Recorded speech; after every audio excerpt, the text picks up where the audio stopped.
yang ngajak siapa? Nggak ada yang ngajak, Pak. Oh, tadi demo apa? Demo apa ya, lupa. Oh, lupa? Apa? Ngomongin tentang RUU lah, Pak. Oh, tentang RUU. Kamu ngerti yang di demo apa gitu? Nggak tahu. Oh, nggak tahu. Apa yang dianggap merugikan buruh sehingga aksi protes dilakukan?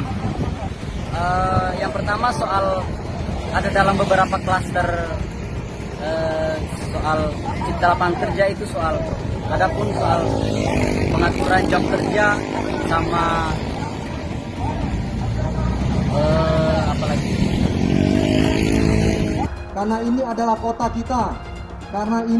kota kita. Jangan sampai kota kita disusupi oleh orang yang tidak bertanggung jawab untuk membuat kota kita menjadi rusuh, untuk membuat kota kita menjadi rusak. Kita benar-benar mendengar agar SDM Jokowi benar-benar mendengar apa yang menjadi tuntutan dari kaum buruh dan rakyat. Kami akan melakukan aksi yang lebih besar. Kami akan kosongkan pabrik-pabrik dan kawasan industri. Akan kita kepung DPR. Untuk aksi hari ini kami mengerahkan seluruh buruh yang ada di PT Changsin ini. Karena mereka ingin berjuang demi masa depan keluarga dan anak cucunya. Yang kami nggak setuju mengurangi perlindungan terhadap hak-hak buruh yang paling dasar. Dalam situasi seperti ini, jangan ada yang berpolemik, jangan ada yang membuat kegaduhan-kegaduhan.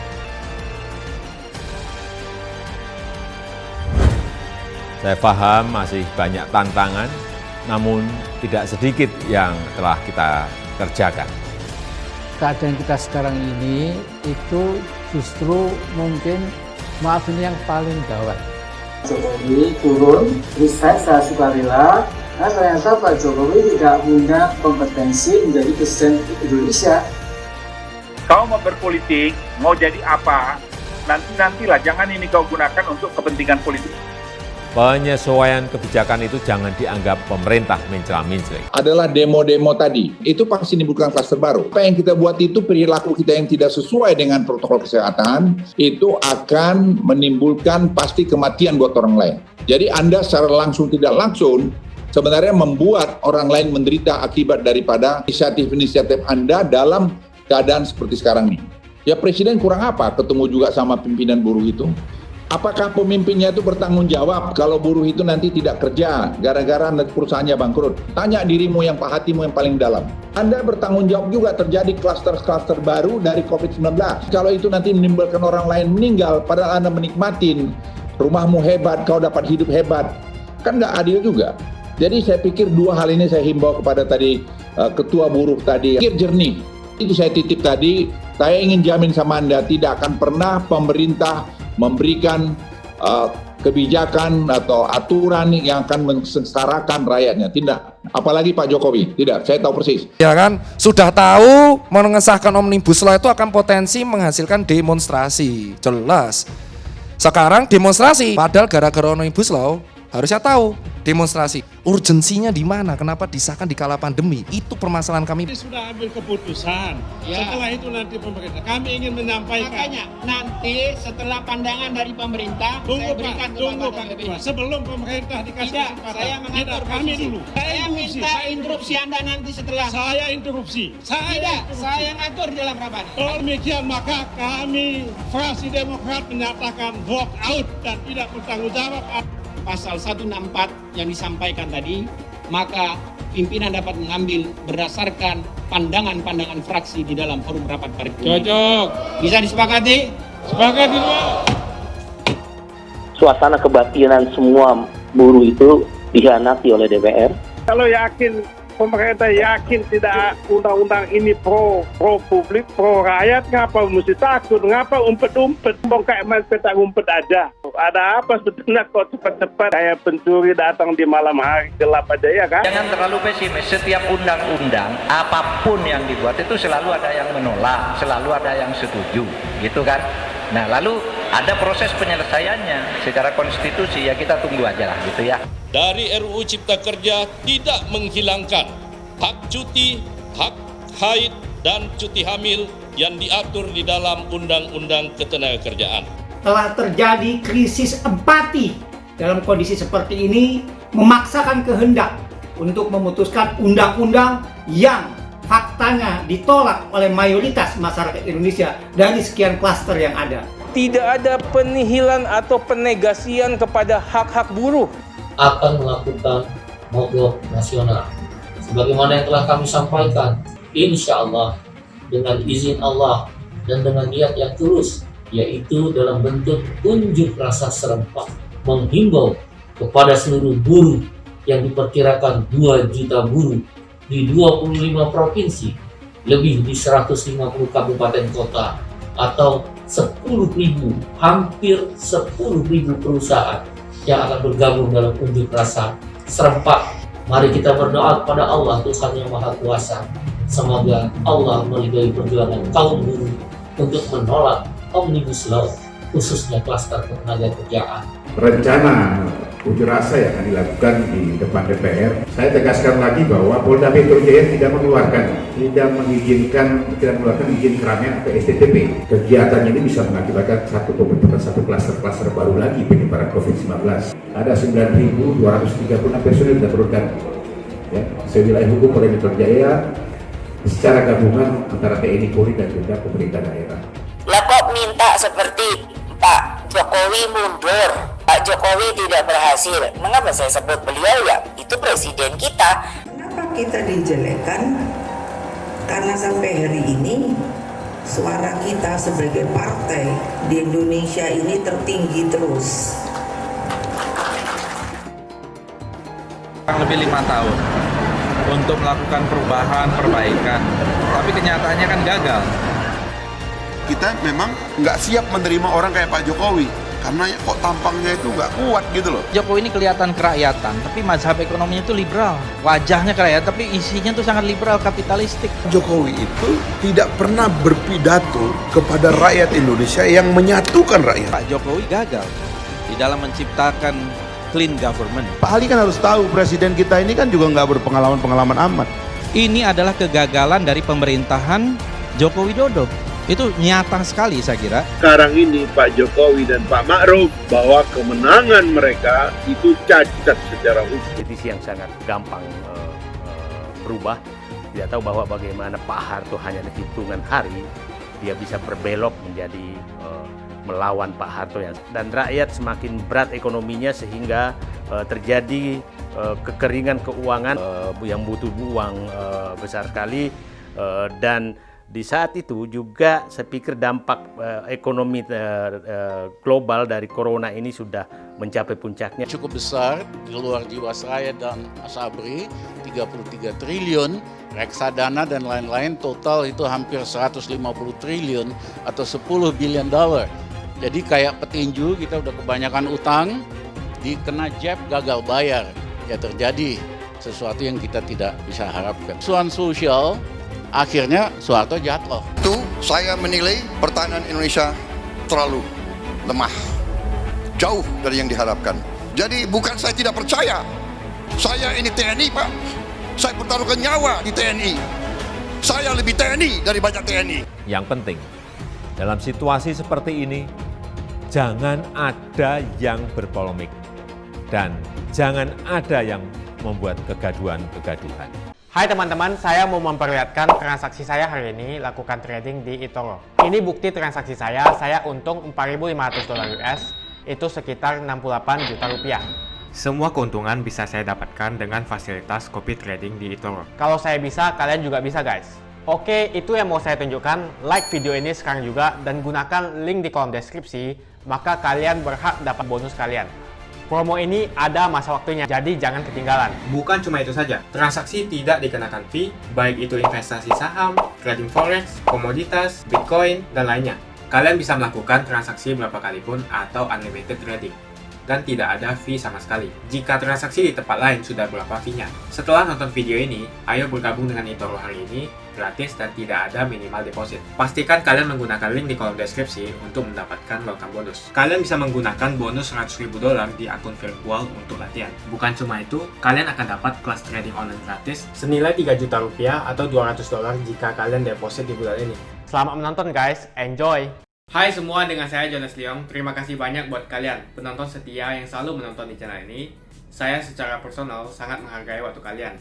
Dan saya sudah menganggap kalian sebagai family karena kalian selalu support di channel ini. Bagi kalian yang selalu menuliskan opini kalian di kolom komen, saya baca komen kalian satu persatu. Saya baca komen kalian untuk mengetahui opini kalian, tanggapan kalian, dan masukan kalian sangat berguna untuk video selanjutnya. Terima kasih banyak buat kalian yang selalu menekan tombol like di awal video. Video seperti ini membutuhkan waktu dan juga research. Dan ini semua gratis untuk kalian. Jadi pastikan kalian menekan tombol like-nya supaya saya mengetahui kalian menyukai konten yang saya bagikan. Yang ngajak siapa? Gak ada yang ngajak, Pak. Oh, tadi demo apa? Demo apa ya? Oh, lupa. Oh. Apa? Komen tentang RUU lah, Pak. Oh, tentang RUU. Kamu ngerti yang di demo apa gitu? Nggak tahu. Oh, nggak tahu. Sekolah di mana? Baca ini. SMK 1. Hah? SMK 1. SMK. Kowe? SMK 4. Oh, ini SMK KB. Oh. Kamu juga tahu demonya apa? Nggak tahu, Pak. Tenane. Beneran, Pak. Apa berangkat ke demo itu yang ngajak siapa? Habis UTS itu kan gabut, Pak, mau ngapain nggak tahu, terus keliling-keliling terus melipir ke situ. Loh, UTS-nya di mana? Di rumah. UTS di rumah. Online. Oh, UTS online. Terus metu. Terus ikut demo. Iya, dilalai. Balon delala apa diajak? Diajak, Pak. Hah? Presiden Joko Widodo secara belak-belakan mengungkapkan fakta tentang apa yang terjadi di Indonesia sepanjang 7 bulan terakhir selama pandemi COVID-19. Dalam pernyataannya, Presiden Jokowi mengakui jika wabah ini tidak bisa dianggap remeh. Oleh sebab itu, ia berpesan jika hal ini jangan dijadikan sesuatu yang harus dipolemikan, karena beliau mengetahui ada polemik-polemik yang sengaja dibuat oleh para pemangku kepentingan agar dapat menimbulkan kegaduhan. Wabah ini jangan diremehkan. Ini realita. Yang penting, dalam situasi seperti ini, jangan ada yang berpolemik dan jangan ada yang membuat kegaduhan-kegaduhan.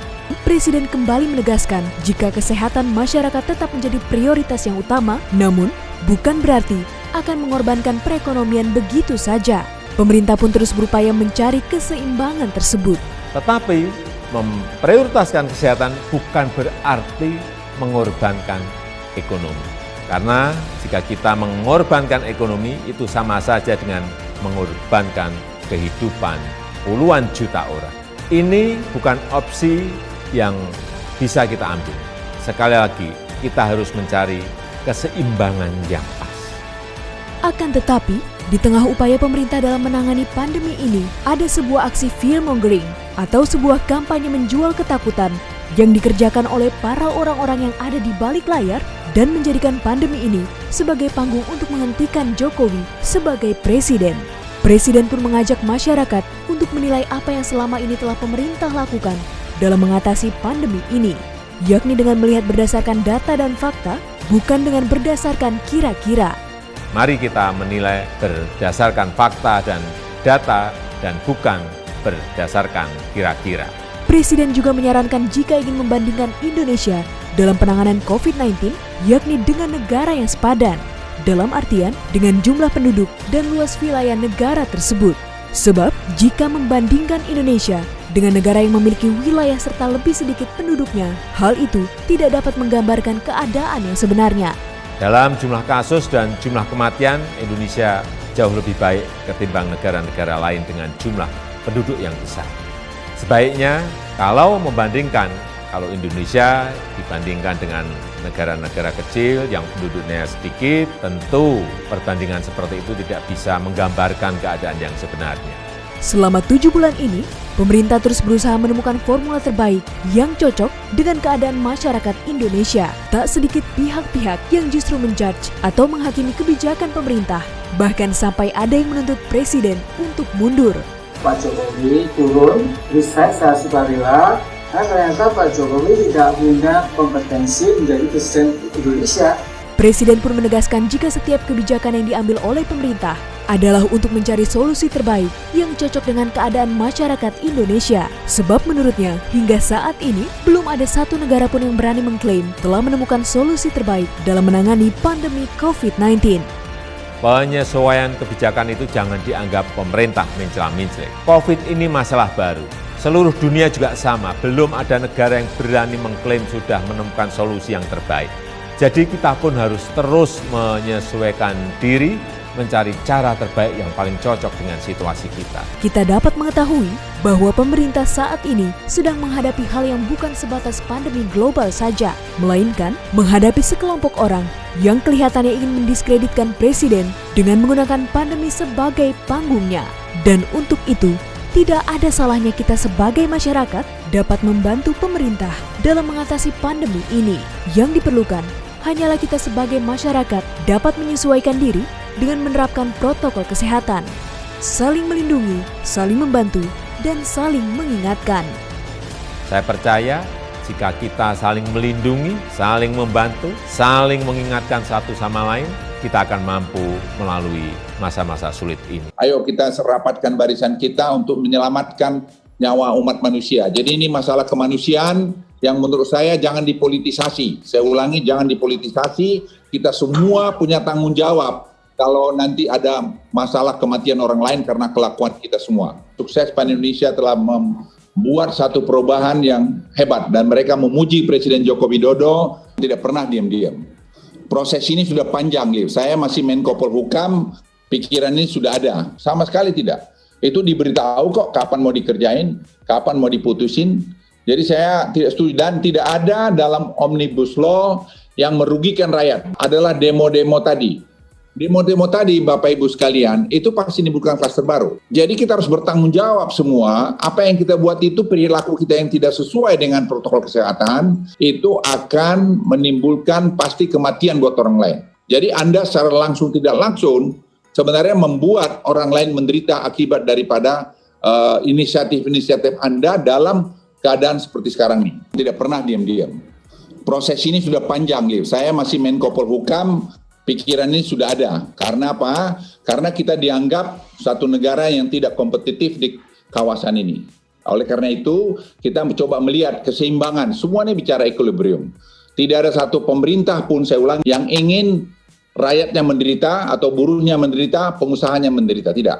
Mesti membuat equilibrium. Kehidupan itu adalah keseimbangan. Tanpa keseimbangan tidak akan jadi. Jadi itu yang dibuat di sini. Dan tidak betul bahwa ini diam-diam, semua diundang. Saya bicara dengan Ibu Ida Fauziah, Menteri Tenaga Kerja, berkali-kali beliau kantor saya, kami diskusi, dan saya juga bicara sama beberapa buruh itu, saya sampaikan. Tidak akan kita membuat tadi sesuatu yang tidak baik buat buruh kita. Tunjukkan di mana angkanya. Semua presiden mengakomodasi yang bisa diakomodasi, tapi kita juga akan mesti dengar dari sisi lain. Tidak boleh dong kau menang sendiri. Jadi saya pikir kita mesti jernih melihat itu. Jadi saya tidak setuju kalau sama sekali tidak. Itu diberitahu kok kapan mau dikerjain, kapan mau diputusin.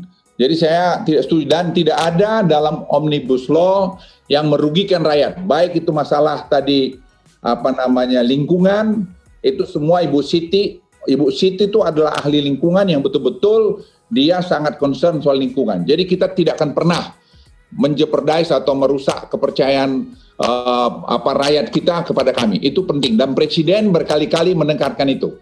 Tapi yang kita lakukan adalah apa yang berlaku umum, berlaku universal, itu kita buat. Sehingga jangan kita jadi negara alien dengan peraturan-peraturan yang aneh-aneh, yang tidak terintegrasi antara satu peraturan dengan peraturan lain, antara satu undang-undang dengan undang-undang lain. Itulah sebabnya lahir Omnibus Law ini. Omnibus Law ini sebenarnya lama. Saya katakan dulu Menko Polhukam, kami bicara dulu. Istilah Omnibus Law ini pun keluar daripada Pak Menteri ATR, karena beliau yang belajar di Amerika mengenai ini dulu, dan dia mengatakan ke saya, Pak Luhut, ada yang bisa menyatukan ini. Ada Omnibus Law. Ini sudah lama sekali dikerja, sudah lebih 4 tahun. Jadi kalau dikatakan gitu saya sangat tidak setuju. Saya kira tidak fair kalau menuduh bahwa pemerintah tidak terbuka. Dan ketemu kok, ya Presiden kurang apa ketemu juga sama pimpinan buruh itu. Tadi saya diteleponin berbagai teman saya, ada namanya dari pension fund dari Jepang, saya tadi ditelepon, saya juga tadi dapat telepon dari Abu Dhabi, karena tadi masalah sovereign wealth fund ini, itu juga buat mereka sangat gembira, karena itu akan membuat Indonesia sangat kompetitif. Saya juga dapat telepon dari Washington, juga sampaikan masalah good luck kepada Indonesia dari World Bank. Saya juga dapat telepon mengatakan sukses PAN Indonesia telah membuat satu perubahan yang hebat dan mereka memuji Presiden Joko Widodo berani melakukan perubahan yang baik untuk masa depan Indonesia. Itu saya jamin. Saya ulangi, pasti akan lebih bagus. Karena apa? Pelatihan-pelatihan akan membuat mereka lebih efisien, lebih efektivitas, dan penjaminan semua saya pikir akan lebih bagus. Dan itu berlaku universal.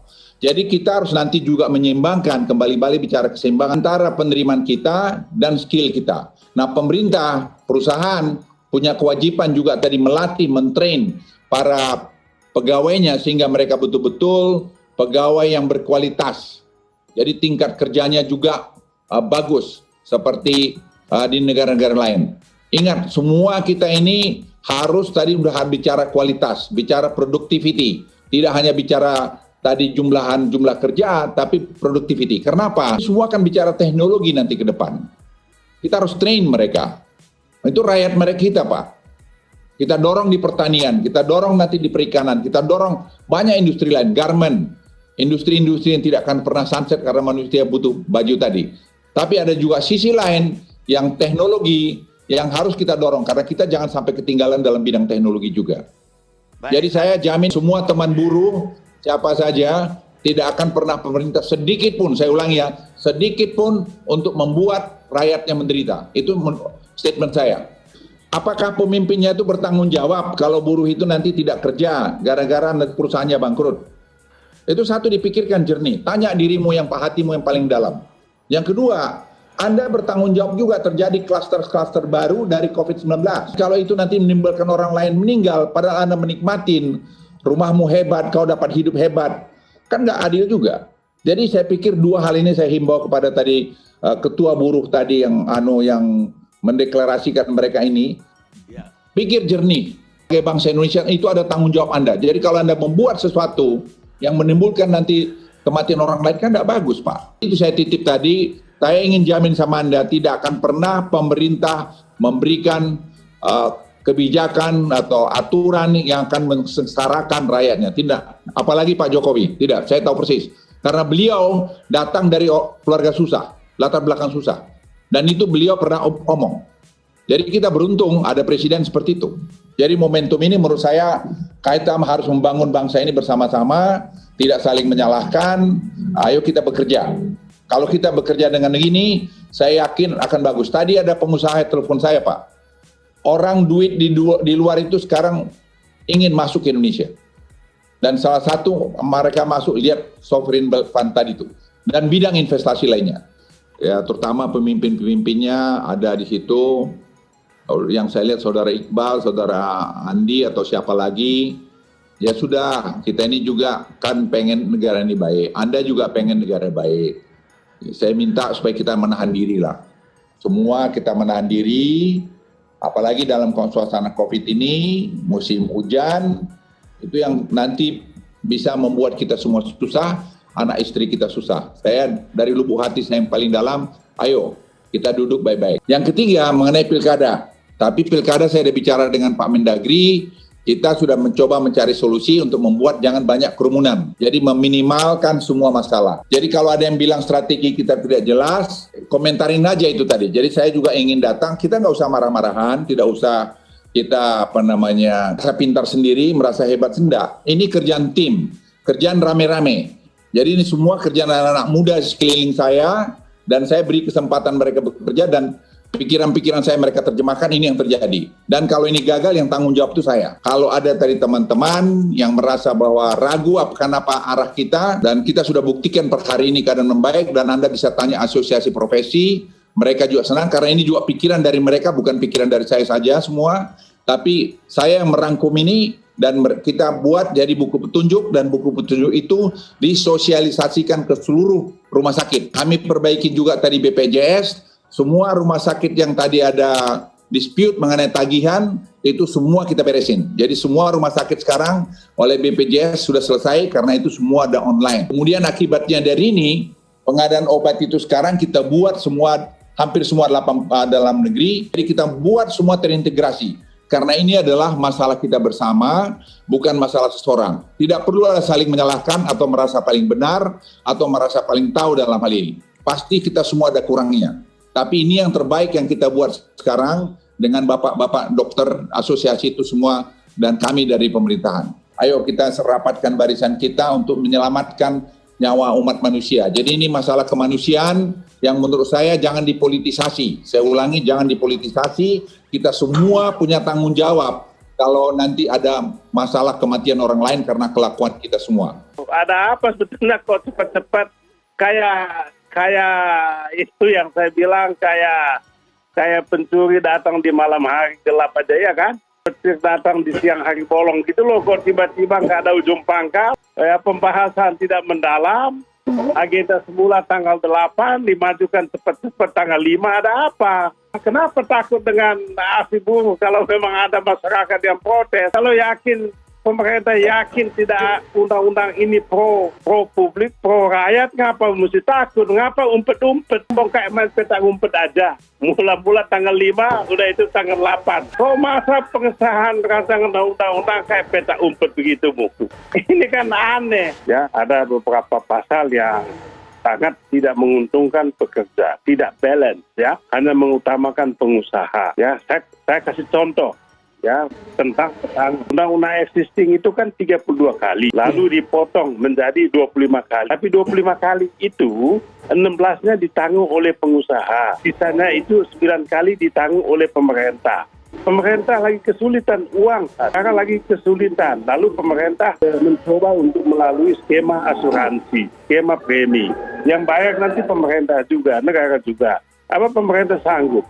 Ini yang kami lihat bahwa rancangan undang-undang ini hanya untuk memenuhi keinginan pengusaha supaya bisa melegalkan PHK sewenang-wenang. Itu saja. Masa boleh begitu?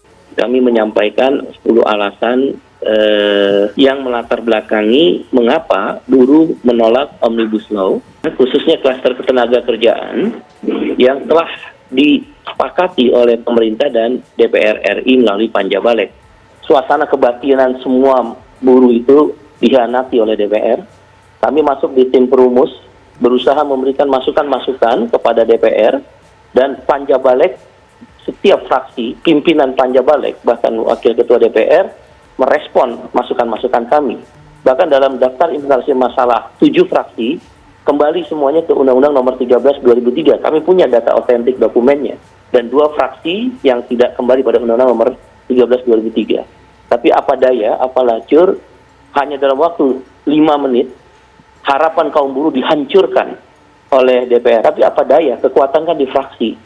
Fraksi telah tanda petik sekali lagi mengkhianati dan membohongi hak rakyat dalam memperjuangkan Omnibus Law, khususnya para buruh. Dan kalau pemerintah memang memaksa, kejar tayang sinetron. Bagaimana mungkin DPR dan pemerintah bisa menyetujui perdagangan tenaga kerja manusia, di mana melalui agen outsourcing itu boleh seumur hidup semua jenis pekerjaan. Begitu masa depan buruh bagaimana? Orang, negara tidak hadir melindungi kepentingan buruh. Orang selalu mempersoalkan buruh menentang Omnibus Law menghambat penciptaan lapangan kerja. Kita setuju. Yang kita nggak setuju, ketika memasuki pasar kerja, siapa yang melindungi? Di mana negara? Kalau begitu buat apa kita bernegara? Kalau orang bisa diperdagangkan tenaganya, si agen outsourcing kan cuma dapat fee aja. Dia nggak peduli dengan JKP itu yang pemanis-pemanis yang ditawarkan pemerintah. Dia dapat fee, udah cukup bagi dia. Nah kalau agen outsourcing kemudian karyawan ditaruh di satu perusahaan tertentu, dikontrak misal katakan 10 bulan, 2 bulan dipecat oleh karyawan pengguna, usernya dibalikan ke agen outsourcing, siapa yang bayar sisa kontrak 8 bulan itu? Para pimpinan konfederasi dan federasi yang berasal dari 32 federasi dan konfederasi ingin menyatakan kembali dan menegaskan kembali bahwa insya Allah dengan izin Allah dan dengan niat yang tulus tidak akan melakukan tindakan anarkis, tindakan yang merugikan orang umum maupun hal-hal yang bertentangan dengan aturan, akan melakukan mogok nasional. Sebagaimana yang telah kami sampaikan, mogok nasional hanyalah istilah, yaitu dalam bentuk unjuk rasa serempak secara nasional sesuai mekanisme Undang-Undang Nomor 9 Tahun 1998. Lokasi unjuk rasa adalah di lingkungan pabrik masing-masing yang akan ditentukan tempatnya oleh pimpinan serikat pekerja di perusahaan masing-masing. Semua prosedur surat pemberitahuan sudah dilakukan. Di tingkat nasional sudah diberikan pada Mabes Polri. Di tingkat provinsi sudah diberikan pada polda-polda masing-masing. Di tingkat kabupaten kota dan tingkat perusahaan sudah diberikan pemberitahuan surat ke Polres masing-masing. Karena itu, melalui kesempatan ini, kami para pimpinan serikat pekerja di tingkat nasional menghimbau kepada seluruh buruh yang diperkirakan 2 juta buruh di 25 provinsi, lebih di 150 kabupaten kota, atau 10.000, hampir 10.000 perusahaan yang akan bergabung dalam unjuk rasa serempak. Kemungkinan besar terjadinya stop produksi. Untuk memperhatikan hal-hal sebagai berikut. 1. Tetap menjaga protokol kesehatan COVID-19. 2. Mengikuti arahan pimpinan serikat pekerja di tingkat perusahaan masing-masing dalam menentukan lokasi unjuk rasa sebagaimana diatur dalam Undang-Undang Nomor 9 1998. 3. Lakukan dengan tertib, damai, dan penuh dengan rasa tanggung jawab, tidak melakukan hal-hal yang merugikan perusahaan. Lakukan dengan sekuat-kuatnya agar pesan kita bisa didengar oleh pemerintah dan DPR RI. Jangan terpengaruh dengan disahkannya sidang paripurna terhadap Undang-Undang Cipta Kerja atau Omnibus Law, khususnya klaster ketenagakerjaan ini. Mari kita berdoa kepada Allah, Tuhan yang Maha Kuasa. Semoga Allah meridhoi perjuangan kaum buruh untuk menolak Omnibus Law, khususnya klaster ketenagakerjaan. Jaga keselamatan diri, jaga kesehatan keluarga, jaga tempat Anda bekerja, perusahaan masing-masing, jangan ada hal-hal yang merugikan, dan tetaplah tawakal. Sekali layar terkembang, pantang surut untuk belakang. Terima kasih. Kami mengatakan di Republik Indonesia ini, di DPR RI khususnya dan pemerintah, telah terjadi krisis moral, telah terjadi krisis empati. Dalam kondisi seperti ini, memaksakan kehendak untuk memutuskan undang-undang yang faktanya ditolak oleh mayoritas masyarakat Indonesia dari sekian klaster yang ada. Bayangkan, banyak katanya ada orang sementara yang tidak suka dengan pemerintahan yang ada sekarang. Padahal berkali-kali saya ingin mengatakan pemerintahan ini pemilunya, pilkadanya langsung, bukan dulu seperti kita diputuskan hanya oleh MPR. Tolong diingat, lah kok minta seperti Pak Jokowi mundur, Pak Jokowi tidak berhasil. Mengapa saya sebut beliau? Ya, itu presiden kita, kepala negara kita. Kebetulan PDI Perjuangan yang dari awal sampai sekarang mengusung beliau. Kan kita itu dari mekanisme ada pengusung, ada pendukung loh. Kadang seringkali dibaurkan. Saya bilang salah. Ada pengusung, kita pengusungnya. Pendukung silakan, beberapa partai begitu. Nah, seperti kita kan juga kalau dilihat tadi adanya hanya kita pendukung, bukan pengusung. Karena itu kan tergantung dari kursi pendapatan kursi DPR. Yang dari sisi persentase berapa dapat, ini boleh ngusung sendiri begitu. Kita seperti Jawa Tengah, seperti Bali, makanya kita bisa ngusung sendiri karena DPRD-nya itu betul-betul sangat bagus, bisa. Apa artinya DPRD? Artinya rakyat percaya kepada kita. Hai teman-teman, kalian sudah membuka akun untuk melakukan investasi atau trading? Jika belum, membuka rekening di Toro gratis loh. Bahkan cuma butuh 5 menit saja. Cepat dan simple. Dan semua bisa dilakukan secara online. Sampai saat ini ketika kita mau melakukan investasi saham atau trading forex, kita masih menggunakan cara yang kuno. Seperti kita menelpon banker atau broker yang melakukan atau mengeksekusi transaksi kita. Tapi apakah kalian tahu di Toro kita membeli saham atau forex, kita cuma login, lalu memilih apa yang kita mau, lalu masukin angka berapa banyak yang ingin kita beli, lalu tinggal klik. Sesimpel itu. Sampai saat ini kita bingung mau investasi saham luar negeri, trading forex, komoditas, dan cryptocurrency di mana tepatnya. Kita bisa transaksi semua trading ini di eToro. eToro merupakan one-stop shopping. Sampai saat ini kita membayar fee di setiap transaksi kepada banker atau broker. Setiap kita melakukan transaksi jual beli, biasanya kita dipotong fee oleh platform kita. Kalau dalam 1 bulan kalian melakukan transaksi 1 kali, mungkin tidak terasa. Coba kalian melakukan trading sebanyak 100 kali. Sudah berapa fee-nya? Misalnya kalian membeli saham Google dengan fee per transaksi $10. Jika kalian membeli saham Google 10 kali, maka fee transaksi sudah $100. Belum lagi kita akan dikenakan fee ketika kita menjual saham itu. Itulah sebabnya saya memilih eToro, karena tidak ada fee sama sekali. Saya ulangi, di eToro tidak ada fee sama sekali ketika kalian melakukan transaksi. Dan yang kedua, kalian bisa melakukan unlimited trading atau trading sebanyak apapun. Ya, kalian bisa melakukan trading 10 kali, 100 kali, 1000 kali dalam sehari tanpa dikenakan fee. Jadi berapa banyak uang yang kita hemat dari fee saja. Sampai saat ini ketika uang dana kita dikelola oleh manajer keuangan, terkadang kita tidak diberitahu ketika akan melakukan transaksi. Bahkan investasi kita dipotong biaya. Dan kita dibikin bingung karena kurangnya transparansi. Kita juga bingung memilih investasi manajer yang bagus untuk mengelola investasi kita. Alhasil, investasi kita bukannya untung malah rugi. Bahkan yang lebih ekstrim, kita tertipu oleh manajer investasi yang ilegal. Tapi apakah kalian tahu di eToro ada fasilitas yang namanya copy trade, di mana kita bisa menduplikasikan investasi atau trading yang dilakukan oleh trader profesional. Semua data terbuka dan transparan dan kita bisa melihat performance sampai 10 tahun yang lalu. Dengan fasilitas ini, kamu tidak usah lagi menelpon manajer keuangan kamu untuk melakukan trading. Atau pusing investasi kamu merugi dikelola oleh manajer keuangan. Di eToro, kita bisa memilih investor profesional yang sesuai dengan yang kita sukai. Dan di eToro banyak sekali profesional investor yang keuntungannya di atas 50%. Bulan ini saya profit 140%. Jika kalian ingin profit seperti saya, kalian tinggal menggunakan fasilitas copy trade. Jadi ketika saya profit, maka otomatis kalian akan mendapatkan profit.